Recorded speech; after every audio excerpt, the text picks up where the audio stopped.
మెంతుకూర కొర్రల పలావ్కి కావాల్సిన పదార్థాలు: నెయ్యి 2 టీ స్పూన్లు, మసాలా దినుసులు కొద్దిగా, బిర్యానీ ఆకు 2, ఉల్లిపాయ ముక్కలు 1 కప్పు,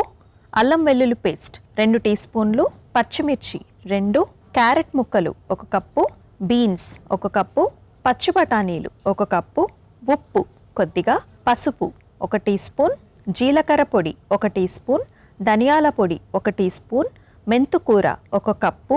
పుదీనా కొద్దిగా, కసూరి మేతి 1 టీ స్పూన్, ఉడికించుకున్న కొర్రలు 1 కప్పు, కొత్తిమీర కొద్దిగా. మెంతుకూర కొర్రల పలావ్ తయారు చేసుకునే విధానం: ముందుగా స్టవ్ ఆన్ చేసి పాన్లో నెయ్యి వేసి కరిగిన తర్వాత అందులో మసాలా దినుసులు, బిర్యానీ ఆకు, జీలకర్ర, ఉల్లిపాయ ముక్కలు, అల్లం వెల్లుల్లి పేస్ట్ వేసి వేగాక అందులో పచ్చిమిర్చి, క్యారెట్ ముక్కలు, బీన్స్, పచ్చి బఠానీలు, ఉప్పు, పసుపు, జీలకర్ర పొడి, ధనియాల పొడి, మెంతుకూర వేసి కాస్త నీళ్లు, పుదీనా, కసూరి మేతి వేసి కలిపి మగ్గించుకోవాలి. తర్వాత అందులో ఉడికించుకున్న